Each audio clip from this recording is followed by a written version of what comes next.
오늘 우리들에게 주시는 하나님의 말씀은 야고보서 4장 1절에서 3절까지의 말씀입니다. 너희 중에 싸움이 어디로부터 다툼이 어디로부터 나느냐? 너희 지체 중에서 싸우는 정욕으로부터 나는 것이 아니냐? 너희는 욕심을 내어도 얻지 못하여 살인하며 시기하여도 능히 취하지 못함으로 다투고 싸우는도다.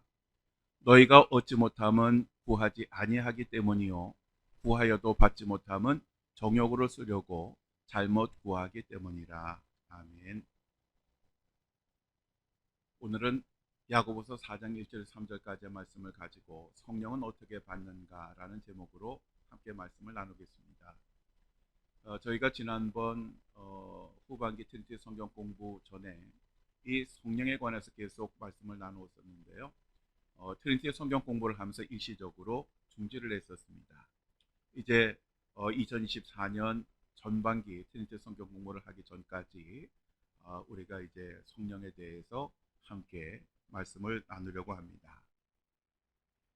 세계적인 부흥사였던 무디 목사님은 정규적인 학교 교육을 받지 못했던 그러한 분입니다. 왜냐하면 아버지가 4살 때 돌아가셨고 9남매가 있으면 9남매 중에 6번째 그러한 아들이었습니다. 그리고 가정이 경제적으로 매우 어려웠기 때문에 초등학교 이상을 다닐 수가 없었습니다. 그리고 생계를 위해서 1854년에 보스턴에서 구두방을 경영하는 외삼촌을 찾아가서 그곳에서 점원으로 일을 하게 되었습니다. 그러다가 하나님의 부르심을 받고 목사가 되었는데 목사가 된 후에 성령을 받는 데는 아주 특별한 그런 스토리가 있었습니다. 보통 목사님들이 설교를 하면 예배를 끝나고 성도들이 돌아갈 때에 목사님에게 오늘 은혜 많이 받았습니다 라고 그렇게 인사를 하는 것이 보통입니다. 그런데 초창기 무디 목사님이 설교를 하면 교인들 중에 몇 명이 목사님을 위해서 기도해 드리겠습니다 라고 꼭 인사를 하더랍니다. 그래서 이 무디 목사님이 처음에는 그냥 넘어갔는데 매번 은혜 받았습니다가 아니라 기도를 해드리겠습니다 라고 하니까 화가 났습니다. 그래서 그 이유를 물었습니다. 그러자 그 교인들이 하는 얘기가 목사님의 설교에 성령의 능력이 함께 하시기 위함입니다 라고 그렇게 대답을 하더라는 것입니다. 그래서 그때부터 이 무디 목사님은 성령의 능력을 구하기 시작했습니다. 그런데 어느 날 길을 걸어가는데 갑자기 막 기도를 하고 싶어졌습니다. 그래서 그 근처에 있는 그 친구 집에 가서 방 하나를 빌어서 그 방에 들어가서 기도하기 시작했습니다. 그러자 기도의 문이 열리고 성령의 뜨거운 그 역사가 임하게 되는데 얼마나 뜨거웠는지 제발 그만 달라고 할 정도로 아주 성령을 충만하게 받았습니다. 그 이후로 무디 목사님이 가는 곳마다 성령의 역사가 나타났고 그 말씀을 통해서 많은 이들이 하나님께로 돌아오게 되었습니다. 예수님이 이 세상을 떠나실 때에는 자살한 가룟 유다를 빼고는 11명의 제자들만 남았습니다. 이 제자들은 힘도 없고 재주도 없고 기술도 없고 재간도 없는 오합지졸이었습니다. 그리고 제대로 배운 것이 없는 무지한 사람들이었습니다. 예수님은 3년 동안 그들과 함께 하시면서 그들을 가르치셨지만 제자들은 신앙적으로 볼 때 여전히 어린아이와 같은 그러한 신앙을 가지고 있었습니다. 어린 소녀 앞에서 예수님을 모른다고 부인했던 나약한 사람들이었고 예수님이 체포되시자 뒤도 돌아보지 않고 도망을 갔던 비겁한 사람들이었고 그리고 예수님이 부활하신 것을 보고도 믿지 못했던 그러한 사람들이었습니다. 그런데 예수님은 그러한 제자들에게 세상으로 가서 세상을 복음으로 점령하라고 명령을 하셨습니다. 땅 끝까지 가서 주님의 증인이 되라고 명령을 하셨습니다. 참 황당하게 이를 데 없는 그러한 명령입니다. 명령이라고 하는 것은 그것을 좀 할 만한 사람에게 시켜야 그 명령을 이룰 수가 있는 것입니다. 그런데 예수님의 제자들은 예수님의 이러한 명령을 감당할 만한 그런 인물들이 전혀 아니었습니다. 그러니 예수님의 명령이 잘못되어도 한참 잘못된 것이었습니다. 그런데 잘못된 명령이었는데 예수님의 제자들은 이 명령을 완수하게 됩니다. 왜냐하면 예수님은 그들에게 명령만 하신 것이 아니라 그 명령을 감당할 수 있는 그 능력도 주셨기 때문입니다. 여러분, 그 능력이 무엇입니까? 바로 그것은 성령이었습니다. 사도행전 1장 8절에 오직 성령이 너에게 임하시면 너희가 권능을 받고 예루살렘과 온 유대와 사마리아와 땅끝까지 이르러 내 증인이 되리라 라고 말씀하셨습니다. 즉 성령이 임하시면 뭐를 받습니까? 권능을 받습니다. 권능을 받으면 어떻게 됩니까? 내 증인이 되는 것입니다. 즉 예수님은 제자들을 그냥 보내신 것이 아니라 그들에게 성령을 부어주시고 성령의 능력으로 그들을 무장시키시고 그들을 보내신 것입니다. 예수님이 여기서 말씀하신 이 권능이라고 하는 것은 헬라어로 두나미스라고 합니다. 여러분도 많이 들어보셨죠? 이 두나미스라고 하는 단어에서 다이너마이트라고 하는 단어가 나왔습니다. 지금은 많은 그런 폭약들이 있지만 이 초창기만 해도 이 다이나마이트만한 그런 폭발력을 가진 것이 없었습니다. 지금도 이 다이너마이트는 많이 사용되고 있는데 예를 들면 아주 그 큰 그런 바위산을 뚫고 길을 낼 때에도 이 다이너마이트를 사용을 합니다. 우리가 성령을 받으면 폭발적인 능력을 얻게 된다고 하는 것입니다. 우리가 성령을 받으면 불가능한 것도 가능하게 된다고 하는 것입니다. 사실 이 세상의 일이라고 하는 것은 성령이 없어도 가능합니다. 직장 생활 가능하고 학교도 다니는 것도 가능하고 무엇이든지 가능합니다. 그런데 한 가지 불가능한 것이 있습니다. 바로 그것은 하나님의 일입니다. 우리들은 흔히 착각하는 것이 우리들의 눈에 보이게 어떤 그 실적이 이루어지면 하나님의 일을 이룬 것이라고 생각을 하지만 그것은 절대로 그렇지 않습니다. 하나님께서 원하시는 대로 이루어지지 않는 것은 실패한 것입니다. 우리 하나님은 우리가 하나님의 일을 감당할 수 있도록 성령을 우리들에게 부어주십니다. 왜냐하면 성령이 아니고서는 하나님의 일을 할 수 없기 때문에 그렇습니다. 그래서 우리들에게 성령을 받으라고 말씀을 하신 것입니다. 예수님의 제자들은 3년 동안 예수님과 함께 생활을 하면서 가르침을 받았습니다. 이 세상의 어떤 가르침 가운데 예수님의 가르침보다 훌륭한 가르침이 있겠습니까? 누가 예수님보다 하나님을 더 잘할 수 있겠으며 누가 예수님보다 성경을 더 잘 알 수가 있겠습니까?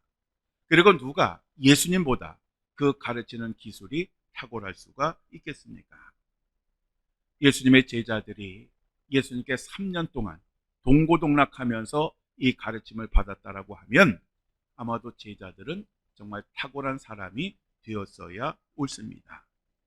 그런데 제자들은 그렇지 못했습니다. 예수님이 부활하시고 승천하실 때까지만 해도 예수님의 제자들은 아무것도 할 수 없는 무기력한 존재들이었습니다. 왜 그랬을까요? 그것은 그들이 성령을 받지 못했기 때문입니다. 이러한 제자들이 성령을 받게 됩니다. 그러자 상상도 하지 못했던 놀라운 일들이 그들 앞에 펼쳐지기 시작했습니다. 그들은 성령을 받고 나아가 담대하게 복음을 전하기 시작했고 수많은 사람들이 그 말씀을 듣고 회개를 하고 예수님을 영접하고 세례를 받았습니다. 또 그들이 가는 곳마다 교회가 세워졌고 귀신이 쫓겨갔고 병든 사람이 고침을 받았고 심지어는 죽은 사람이 살아나기까지 하였습니다. 우리가 십자가를 알고 믿는 것만으로는 충분하지 않습니다. 우리는 반드시 성령을 받아야 합니다. 하나님은 이러한 성령을 제자들뿐만 아니라 모든 이들에게 주시겠다고 약속하셨습니다. 그러므로 우리들은 성령을 받을 수 있고 반드시 성령을 받아야 합니다. 그러면 우리가 어떻게 하면 성령을 받을 수 있겠습니까? 첫째로 우리가 성령을 받으려면 회개해야 합니다. 사도행전 2장 38절에 너희가 회개하여 각각 예수 그리스도의 이름으로 세례를 받고 죄 사함을 받으라. 그러면 성령의 선물을 받으리니 라고 베드로가 권면하고 있습니다. 우리 성령은 하나님과 같으신 분이십니다. 하나님은 거룩하신 분이십니다. 그래서 죄와 함께 하실 수 없는 분이십니다. 성령도 마찬가지입니다. 우리 성령도 죄와 함께 하실 수 없는 분입니다. 그러니까 죄가 있는 곳에는 임하실 수가 없는 것입니다. 그렇기 때문에 우리들은 먼저 죄 씻음을 받아야 합니다.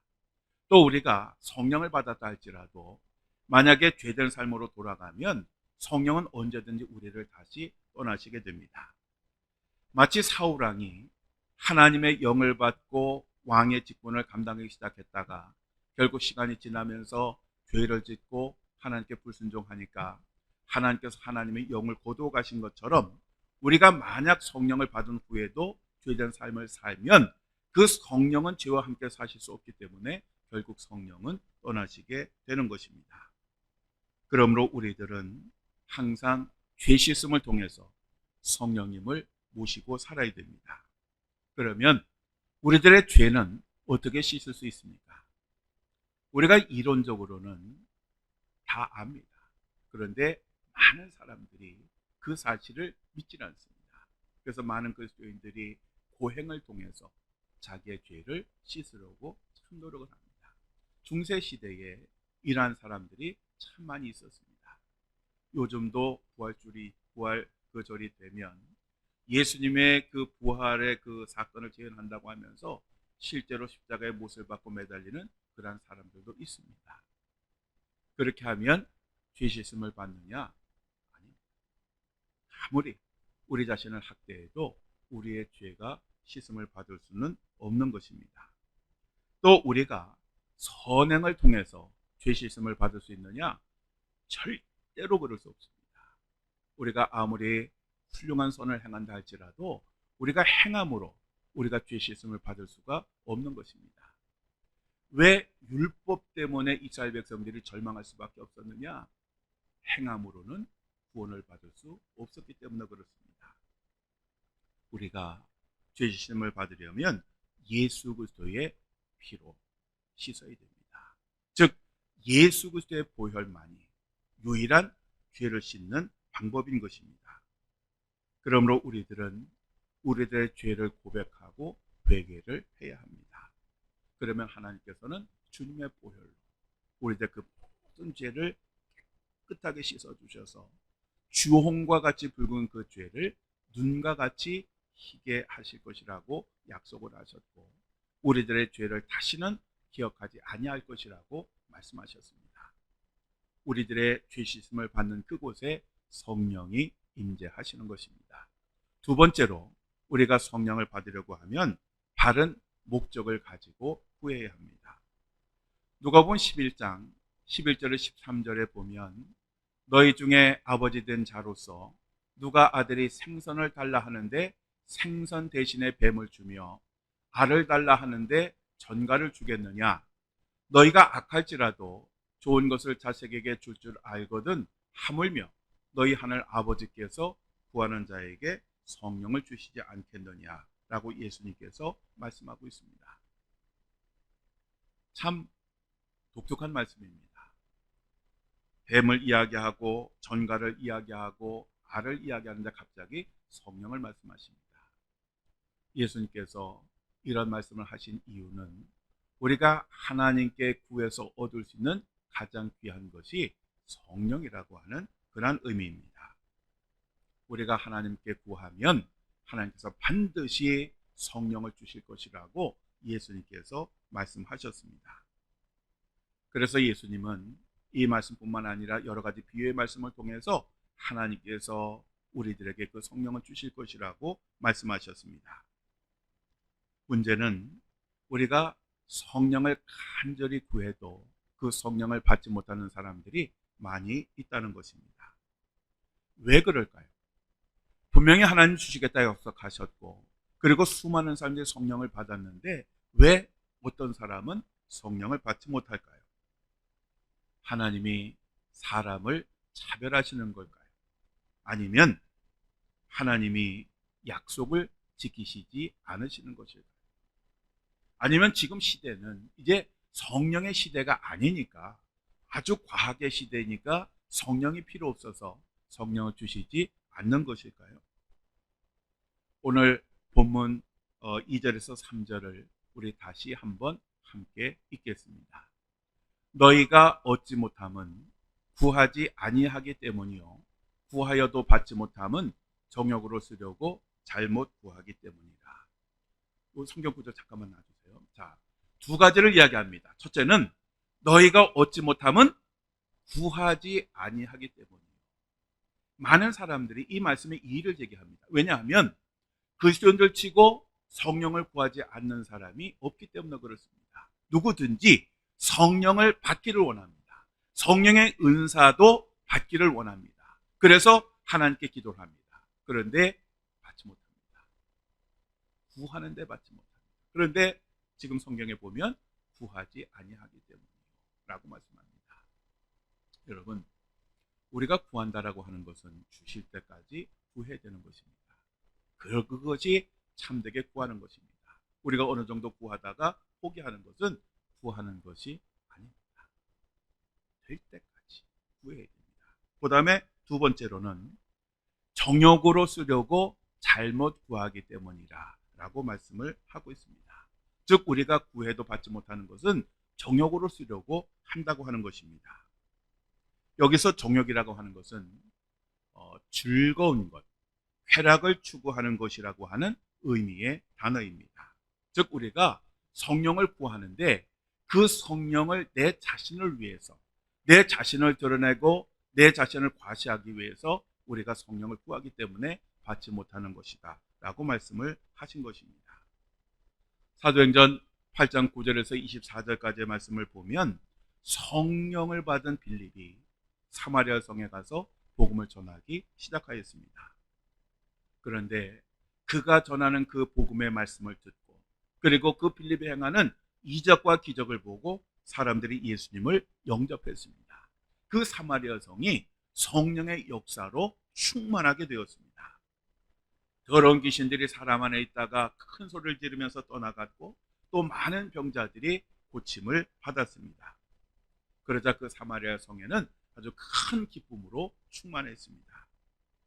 그런데 이 사마리아 성에는 시몬이라고 하는 사람이 있었습니다. 이 시몬이라고 하는 사람은 현란한 마술을 하는 그런 사람이었습니다.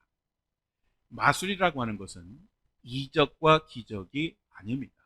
사람을 속이는 것입니다. 그런데 우리가 이런 것을 알지만 마술을 가만히 보면 정말 그것이 사람을 속이는 것이라고 하기보다는 그 사람이 정말 능력이 있는 것처럼 보이게 됩니다. 그래서 사람들은 이 마술에 빠지게 되는 것입니다. 사마리아에 사는 사람들도 이 시몬이 마술을 행하면 그것이 실제로 그가 행하는 것이라고 믿었습니다. 그래서 그가 마술을 행하면 사람들은 뭐라 그러냐면 이 시몬은 하나님의 능력을 가진 사람이다, 하나님께서 보내신 사람이다라고 그렇게 생각하면서 추앙하고 쫓아다녔습니다. 하여간 신분 고하를 막론하고 이 시몬을 아는 사람이라고 하면 이 시몬을 굉장히 높이고 따라다니는 그런 상황이었습니다.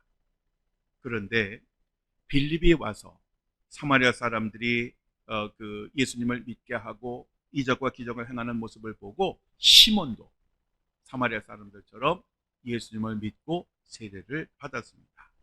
그리고 빌립이 가는 곳마다 따라다니면서 그의 이적과 기적을 직접 확인을 하였습니다. 시몬은 한 가지 분명히 아는 것이 있습니다. 그것은 자기 자신은 사람들의 눈을 속여서, 즉 마술을 통해서 그 모든 일들을 행하였지만 이 빌립이 이적과 기적을 행하는 것은 사람들을 속이는 것이 아니라 실제라고 하는 것을 그는 분명히 알았습니다. 프로를 알아본다고 그는 그 빌립의 그 행함에는 거짓이 없음을 잘 알았습니다. 그래서 이 빌립을 아주 열심히 따라다녔던 것입니다. 그런데 이 사마리아 성에 성령의 역사가 나타났다는 이야기가 예루살렘 교회 보고가 됩니다. 그러자 예루살렘 교회에서 도대체 어떤 일이 일어나고 있는지 확인하기 위해서 베드로와 요한을 사마리아로 파송을 보냅니다. 이 베드로와 요한이 이제 사마리아 성에 와서 보니까 수많은 사람들이 그 세례도 받고 예수님을 영접하게 되었는데 아직 그 성령을 받지 못한 사람들이 있었습니다. 그래서 그들이 성령이 그들에게 임하시기를 간절히 기도했더니 성령이 하늘로부터 내려와서 그들 가운데 임재를 하였습니다. 시몬이 그 모습을 보았습니다. 그리고 그가 깨달은 것이 빌립이 이적과 기적을 행하는 능력의 근원은 바로 이 성령에 있구나. 그렇게 생각을 하고 그가 사도에게 돈을 주면서 이렇게 제안을 합니다. 이 권능을 내게도 주어 누구든지 내가 안수하는 사람은 성령을 받게 하여 주옵소서. 시몬은 자기가 성령을 받으면, 자기가 이렇게 확 기도하면 막 성령이 그들에게 임하고 이적과 기적이 일어난다고 생각을 했기 때문에 그렇습니다. 그렇지만 그는 돈으로 이것을 사려고 했다가 무지막지하게 혼이 나고 책망을 받게 됩니다. 왜냐하면 그가 성령을 받고자 하는 목적이 잘못되었기 때문에 그렇습니다. 사실 목회자들도 목회를 하다 보면 이런 충동을 받을 때가 참 많이 있습니다. 특별히 목회를 하다가 자신의 사역에 대해서, 목회에 대해서 회의를 느끼게 되면 바로 이것을 더 많이 생각하게 됩니다. 예를 들면 정말 열심히 말씀을 준비하고 설교를 했는데 시간이 지나도 성도들이 변화되지 않을 때가 있습니다. 그러면 목회자는 굉장히 절망감에 빠지게 됩니다. 물론 목회자도 사람을 변화시키는 것은 자기 자신이 아니라 하나님이라는 사실을 잘 압니다. 그런데 어떤 목사님들은 설교하면 사람들이 그 말씀을 듣고 은혜 받고 거듭나고 변화가 되는데 자기 자신은 그렇지 않으니까 그래서 절망을 하게 되는 것입니다. 게다가 요즘은 언제 어디서든지 유명한 목사님들의 설교를 들을 수가 있습니다. 그러다 보니 성도들의 이 귀의 수준이 굉장히 높아졌습니다. 그래서 웬만한 설교를 듣고는 은혜를 받지를 못합니다. 그러니까 많은 그 성도들이 이제 그 좋은 그런 설교를 많이 듣다 보니까 자기 담임 목사님에게서 듣는 설교에 대해서는 기대감이 없어졌습니다. 그냥 듣는 것입니다. 그러니 그러한 모습을 바라보는 목회자의 마음이 어떻겠습니까? 그래서 목사들은 교회 성장 세미나나 은사 집회에 열심히 참여하면서 그 부진한 그 목회를 돌파하려고 하게 됩니다. 즉 철저히 하나님의 말씀을 묵상하고 말씀을 가르치려고 하기보다는 신기한 능력이나 표적을 구하면서 찾게 됩니다. 예를 들면 한번 기도하면 막 뒤로 넘어진다든지, 아니면 병이 고쳐진다든지, 아니면 문제가 해결된다든지, 아니면 갑자기 방언이 막 터져서 방언을 한다든지, 아니면 수많은 사람들이 눈물 흘리며 회개하고 거듭나고 그러한 모습을 보는 것을 원합니다. 여기에 집착하게 되면 그것이 이단이든 아니든, 그것이 성경적이든 성경적이지 않든 상관이 없습니다. 그 능력을 가지고 싶어 하는 것입니다. 목회자들이 이러한 마음으로, 이러한 목적으로 성령을 구하면 우리 하나님께서 성령을 주시겠습니까? 그 목회자들이 생선 대신에 뱀을 달라 하고 그리고 알 대신에 전갈을 달라고 하는데 사랑의 하나님께서 그들의 손에 이것을 주시겠습니까? 절대로 그럴 수가 없는 것입니다. 사랑하는 성도 여러분, 하나님은 구하는 자에게 반드시 성령을 주시겠다고 약속하셨습니다. 그래서 초대교회 성도들이 마가다락방에 모여서 열흘 동안 간절히 부르짖었고, 그리고 그들의 간절히 부르짖을 때에 예수님께서 약속하신 것처럼 그들 가운데 성령이 충만히 임재하였고, 그리고 놀라운 역사가 일어나게 되었습니다. 그런데 왜 우리는 성령을 받지 못할까요? 오늘 본문의 말씀처럼 우리가 성령을 구하기는 구하되 간절히 구하지 않기 때문에 그렇습니다. 주실 때까지 구해야 되는데 구하다가 포기하기 때문에 그렇습니다. 또 우리가 성령을 구하는데 잘못된 목적으로 구하기 때문에 그렇습니다. 우리는 성령을 반드시 받아야 합니다. 성령을 받지 못하면 온전한 신앙생활을 할 수가 없고, 또 하나님께서 우리에게 주신 그 직분을 감당할 수가 없는 것입니다. 우리 산성교회가 사는 길은 우리 모두가 성령을 받고 충만해지는 것입니다. 우리 모두 성령을 받읍시다. 그리고 성령으로 충만합시다. 그래서 2024년 이 한 해는 우리가 성령의 역사하심을 통하여 이 교회가 교회다워질 뿐만 아니라 부흥하고 성장하는 그러한 놀라운 한 해가 되어지기를 주님의 이름으로 간절히 축원합니다. 기도하시겠습니다. 좋으신 아버지 하나님, 오늘 저희들에게 성령에 관한 말씀 주심을 감사합니다. 이 말씀을 마음에 새기고 저희가 하나님 앞에 올바로 구함으로 성령 충만을 받도록 인도하여 주옵소서. 우리 주 예수 그리스도의 이름으로 기도드립니다. 아멘.